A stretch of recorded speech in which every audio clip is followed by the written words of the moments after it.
I'm honored to be invited to share my 1978 Continental Divide Trail experience with you today. Back when I went by the name of Jeannie Smith, I thru-hiked the Pacific Crest Trail in '76, the Continental Divide Trail in '78, with, the first one I hiked with Cynthia Stockwell and the second one with Lynn Weishart. I grew up in the high desert ranch country of West Texas. There were more cattle than people in this very sparsely populated region. My role models were rugged men and women.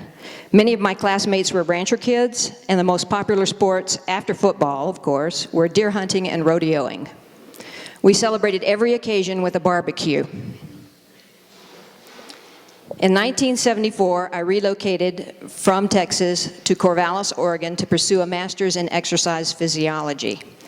I was ready to throw myself into wilderness recreation at every opportunity. I climbed mountains, backpacked, orienteered, cross-country skied, and snow camped, all with varying degrees of success, but a lot of enthusiasm.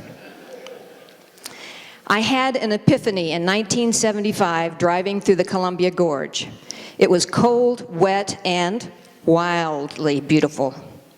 When I passed the Pacific Crest Trail sign in Cascade Locks, I envisioned myself hiking atop the rim in a state of ecstasy, despite the wind and rain.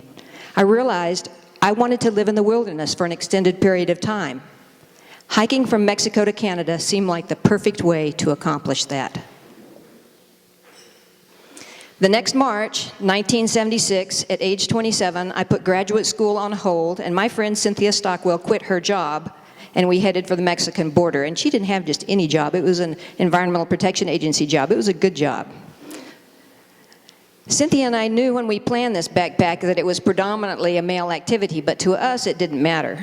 So we were surprised, both along the trail and in towns, when the first comment we heard universally was, "You're alone," meaning you don't have a man with you. It was a bigger deal than we ever imagined. Carolyn Burkhart Ravensong was solo hiking at the age of 19, and we walked together for a while in Southern California.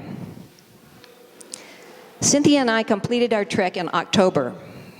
By reading trail registers at post offices along the way, we estimated that approximately 125 people attempted the entire hike that year, and about 12 to 15 total accomplished the goal. That's an estimation. Among the finishers were at least 4 women hiking alone.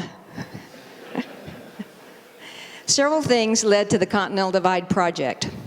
I returned to graduate school and I produced a documentary of our Pacific Crest Trail hike to interest and encourage other people, especially women, to explore wilderness recreation and discover the personal growth that it offered. I began to realize the power of providing an adventuring female model. When I see another woman engaged in a challenging activity that interests me, such as rock climbing, I can visualize myself doing it too. On the other hand, when I see a man scaling a vertical wall, often, unfortunately, I find myself saying, "I wish I could do that." The summer of 1977, I was an assistant instructor for Outward Bound. Other instructors were planning big mountaineering expeditions, first ascents, or classic high-altitude climbs. Why not me? Nancy Gardner was a young woman who saw my slideshow and decided to hike the Pacific Crest Trail herself. In '77, as I worked for Outward Bound, she successfully soloed the Pacific Crest Trail at age 18, becoming the youngest female to complete the route at that time. Nancy invited me to join her for a 1978 attempt to be the first woman to hike the length of the Continental Divide Trail. Over Christmas break of '77, I was with 2 friends attempting a winter climb of the 3 Mount Olympus peaks. Lynn Weishart skied into our base camp shelter. I told her about my desire to hike the Continental Divide Trail. Lynn expressed an interest in the hike. She said she was going to get a hold of Nancy Gardner and see if she could sign up. That's when I knew I wanted to do it too. It was extraordinary that I had offered her the opportunity to join us so spontaneously. Somehow we knew it would work out. Then Nancy heard from a woman in Kentucky named Rosemary, who asked to be included. Rosemary became the 4th member of the team, and so it was that the 4 of us became the Rocky Mountain Women's Expedition. We planned a March departure with a little over 2 months to prepare for a 6.5-month walk from Mexico to Canada. We swung into gear.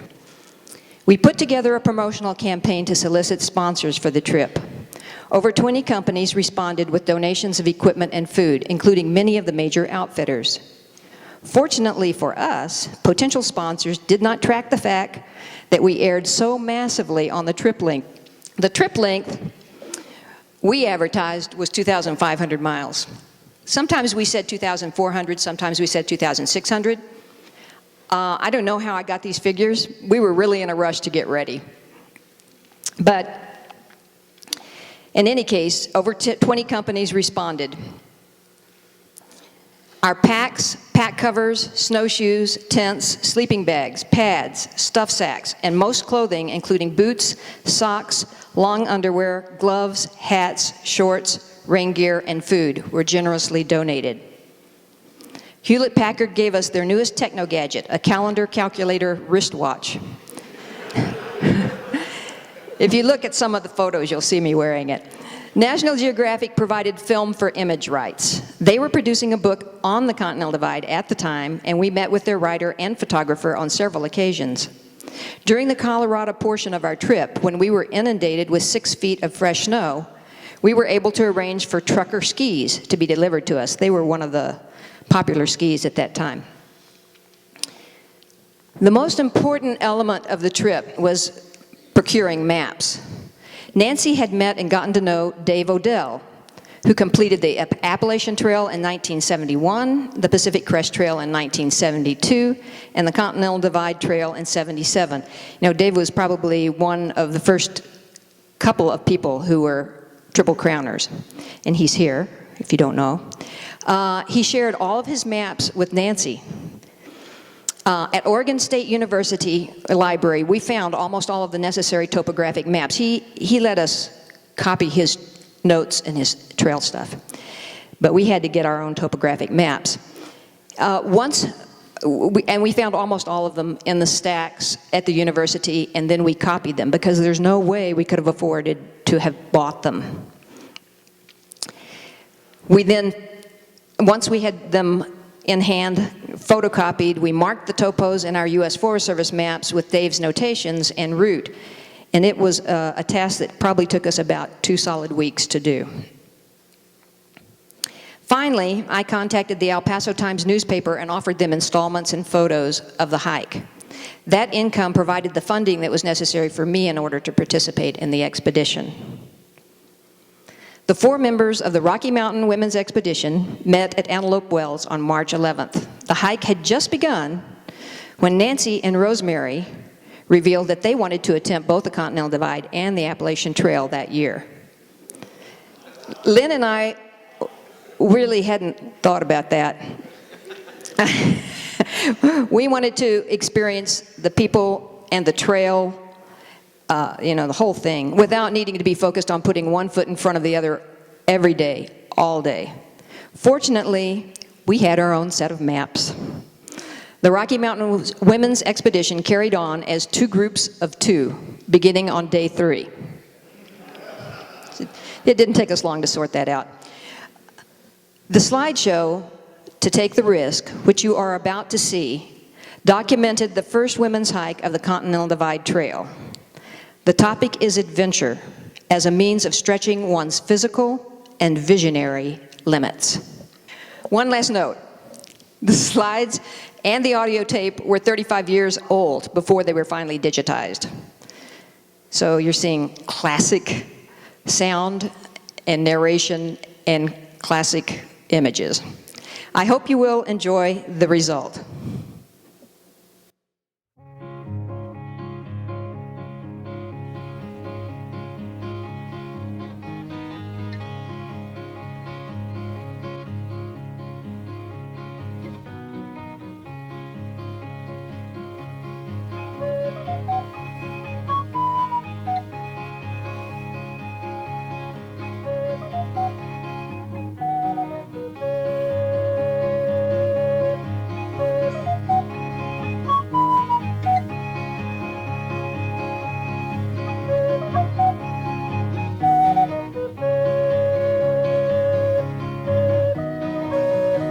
I had walked a border-to-border trail before.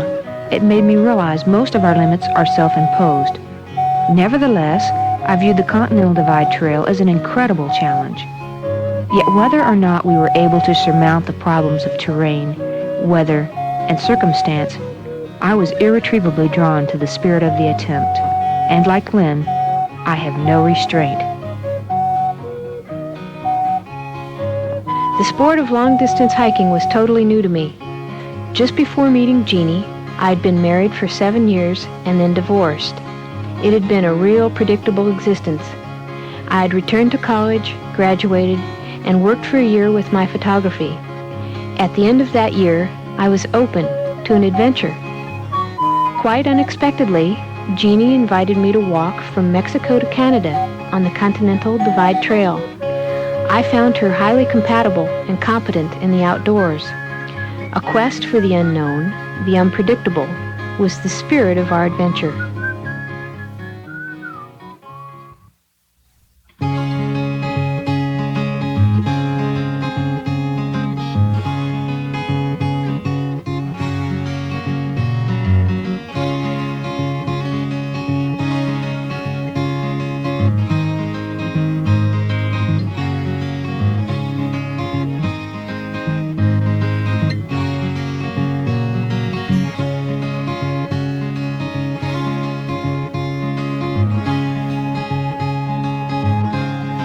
The type of adventure I'd thrown myself into was different from anything else I'd ever done. I had not known conviction to one long-term goal. High adventure with genuine risks and no foreseeable outcome was indeed a real gamble. I didn't know if I'd be able to complete the journey we'd begun.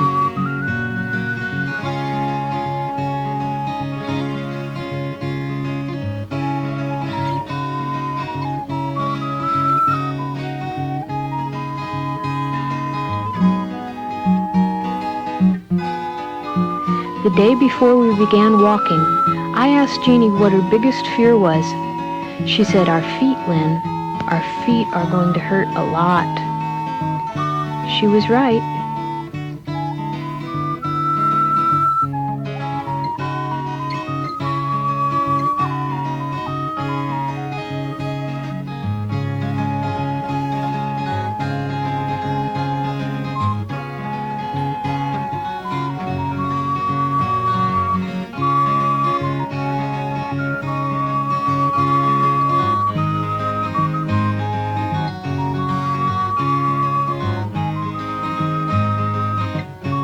I keep wanting women to go for it, to test themselves in new and different ways, and to challenge the old ideas that women are not strong and self-reliant.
As we drew nearer the completion of New Mexico, Colorado's snowbound Rockies slowly rose to dominate the skyline. The success or failure of our venture depended upon how well we would be able to survive in that snow.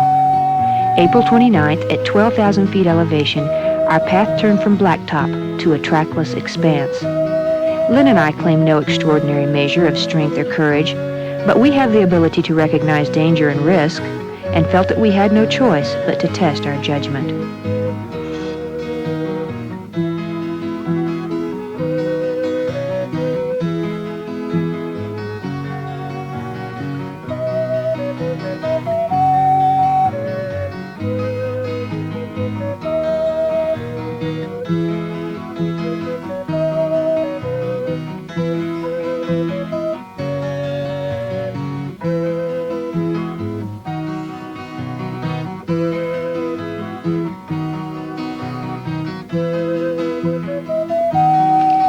From the first day, the weather was poor, bearing high winds and severe cold.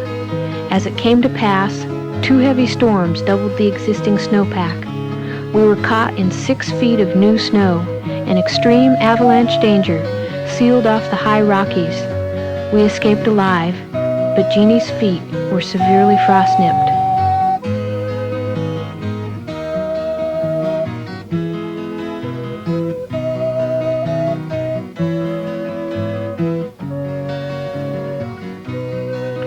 Fears of Jeannie not being able to continue disintegrated our trust and created the first discord in our friendship. After 11 long days of convalescence, she was ready to go again. The only non-mountainous portion remaining was the Great Divide Basin in Wyoming, so we drove north to the southern Wyoming border and began walking across the Red Desert. Ironically, the day we returned to the Divide, a fierce spring blizzard paralyzed all of Wyoming, and suddenly the pain in Jeannie's feet was secondary to our survival. 3 days later, the storm subsided and we crossed the basin.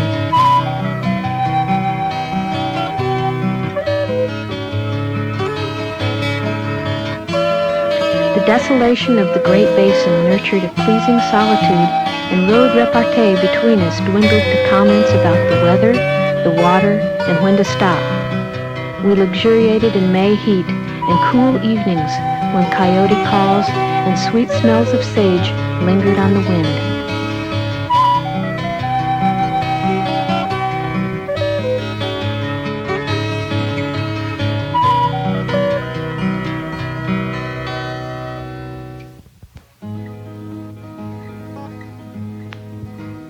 In 10 brief days, we faced snow-covered slopes again. The Wind Rivers had not been traversed this spring, yet a mountain guide predicted, by traveling at night when the snow was hard enough to walk on, it was possible to make the trip in 20 days. We entered the wilderness wearing snowshoes and carrying 70-pound packs, with 11 days of food. Actually, Lynn and I doubted our ability to succeed at such an imposing task. Nevertheless, we were prepared to throw all of our resources into the attempt. Our partnership welded into a synergistic bond, carrying us through 16-hour days that began at midnight. We weathered 2 storms before arriving at the northern reaches of the Wind Rivers. It was the most rigorous terrain we hiked on the Divide.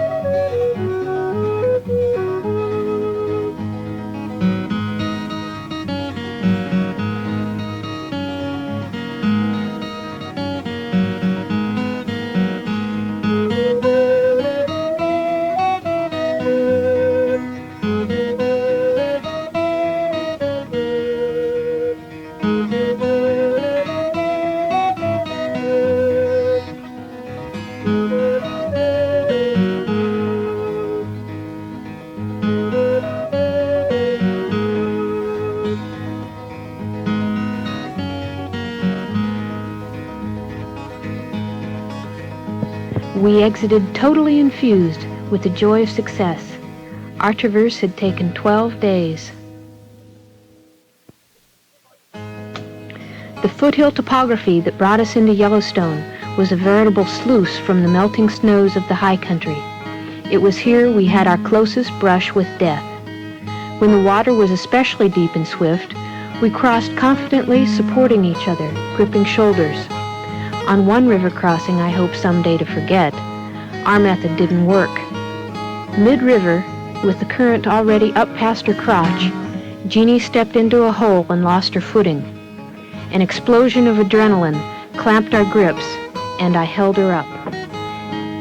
Surviving this incident, we proceeded to walk into an area that had been evacuated due to a grizzly mauling. An armed ranger met us on the trail and escorted us out of the park the next day.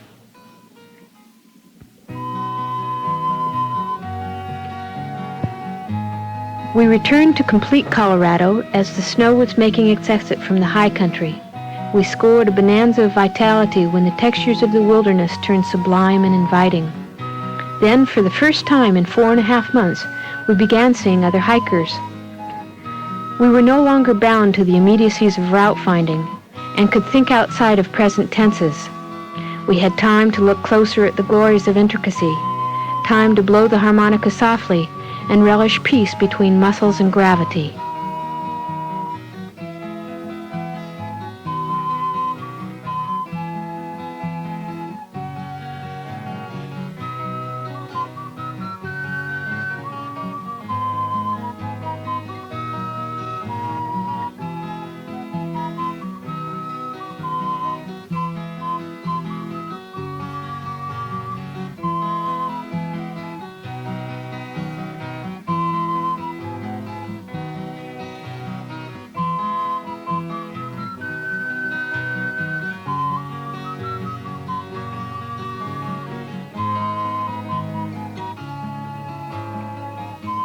Walking 15 miles each day and living in the wilderness for 6.5 months left me feeling like I'd been scoured from the inside out.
We completed Colorado in August and drove north to Montana. Powdery remnants of a 3-foot August snow clung to the high peaks, and meteorologists predicted an early and severe winter. The season that would close the mountains to us was coming, hard and fast.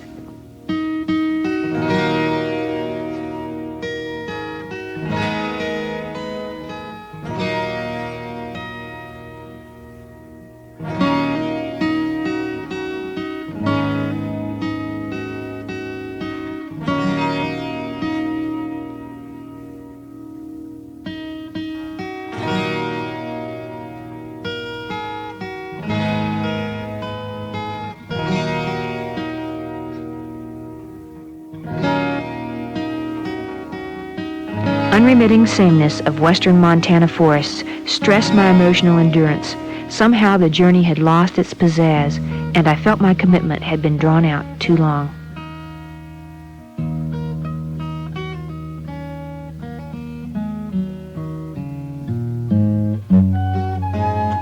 Mid-September, the sun returned and rode its course across a pale blue, cloudless sky. Fall now transformed the forest into softened golds and salmon pinks. Montana was blessed with an Indian summer. My commitment was reborn.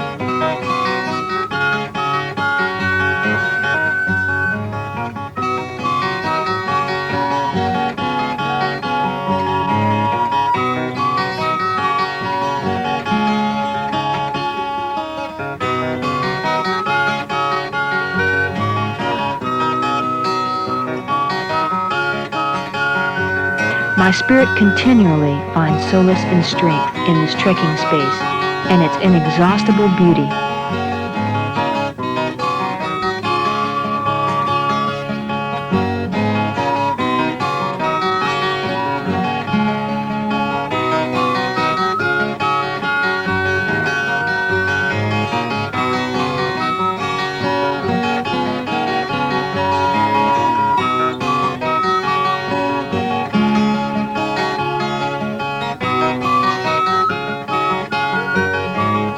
I didn't wish once I was doing anything else.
Before I go into the question and answer, I wanted to talk more about the trail and hiking it in the 70s, our navigation and logistics strategies, and how the experience reshaped my life.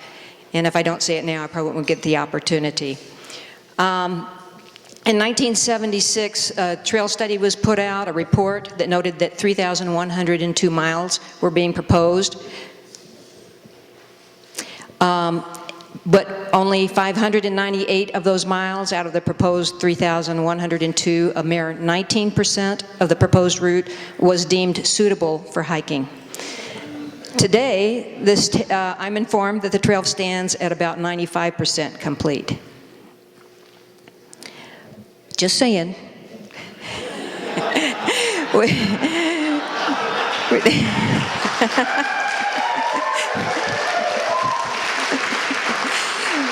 We didn't have the internet, GPS, or cell phones. Data books did not exist for accurate mileages, elevation information, or water details. No one cached water for us, and there were no other hikers with which to exchange information. There was one small guidebook. It covered the northernmost 270 miles of the trail. What we did have were the maps, thanks to Dave, and our compass skills. In New Mexico, cattle watering tanks fed by windmills were our most reliable sources of water. These were notated on the topographic maps. So we determined our compass bearing from one mill to the windmill to the next, and then kept a constant walking angle to our shadow, so that we weren't constantly having to take bearings. And then we would adjust every 20 minutes or so as the sun angle changed. We carried a tarp for shelter in New Mexico, but I almost always slept out under the stars. There was rarely a respite from the wind, but this empty trough provided a little bit of protection. In the Wind Rivers, we hiked from midnight to early afternoon. As long as the snow was hard, usually until about 9 in the morning, we were able to avoid wearing snowshoes. And snowshoes back then were crap. Eventually, even the snowshoes we would be sinking too much to walk, and then we would camp to eat, figure out our route for the next day, and get some rest in order to roll out of our bags at midnight again. On 2 separate days, we were pinned down by storms. So the fact that we made it out in 12 days, it really was 10 days of walking. By the end of the carry, we were rationing our food. We were almost always above timberline in the Wind River Range. If there was a clear view of the night sky, after determining a bearing, we could use the North Star as a directional reference. Stars, combined with the reflective quality of the snow, gave us amazing visibility, especially when we were out in the open. We had to scout out snow bridges in order to cross creeks. Then there were times when we crossed frozen lakes instead of going around them. If we judged a situation to be particularly dicey, we would put on our snowshoes for better weight distribution. We both had tiny feet. That meant there was a lot of pounds per pressure with our pack weight and our body weight. So we did at one time, Lynn's foot did go through a snow bridge. If we wanted information on upcoming sections, we had people along the route to query. Here's an example, there was no continuous trail through the Rocky Mountain National Park. So rangers helped us to chart a high route along that divide, and that was gorgeous. When Lynn and I were in the back country, we had only ourselves to rely on. There would be no possibility for rescue.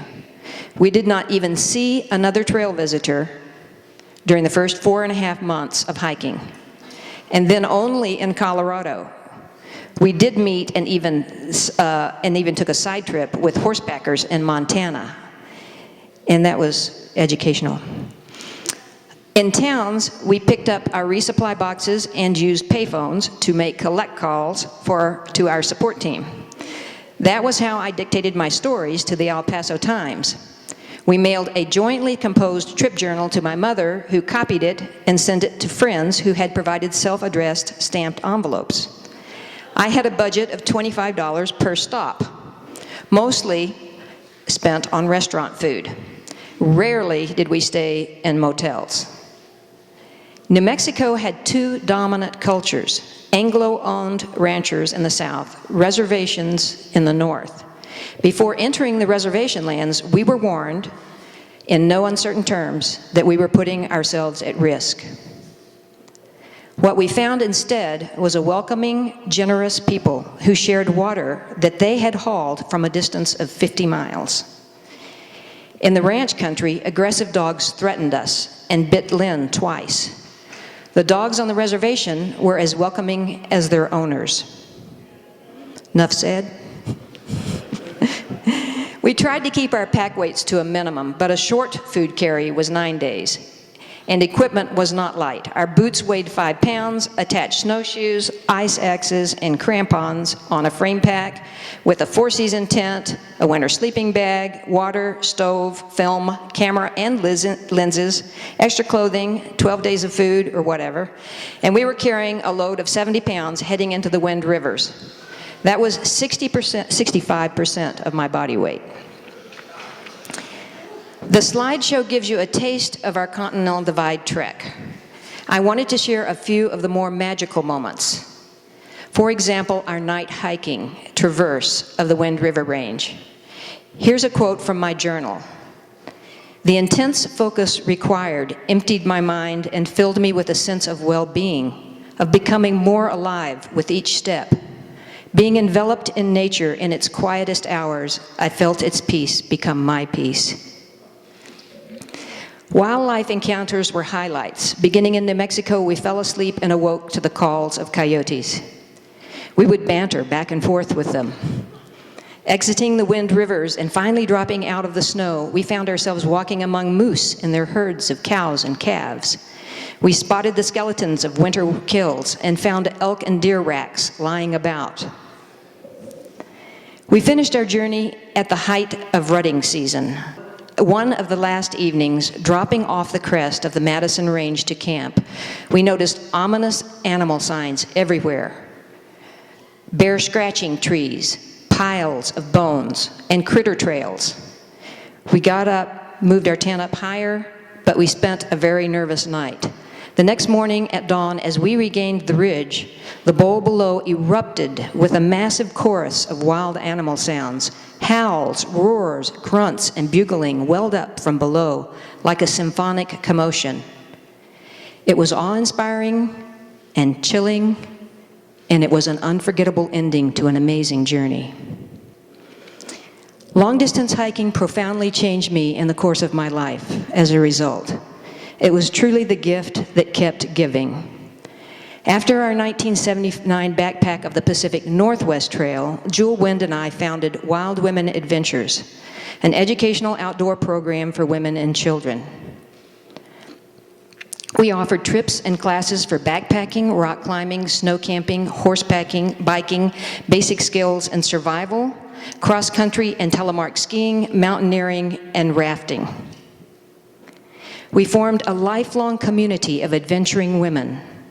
Over the years, this group has rafted in Nepal, kayaked in Baja, run numerous North American long rivers self-supported, including the Grand Canyon, the Tatsunshini, and 2 other Arctic rivers in Alaska, rock climbed and mountaineered, backpacked the Wind Rivers, the John Muir Trail, and other sections of the Pacific Crest Trail, and kept the spirit of adventure in the forefront of our lives. That's it.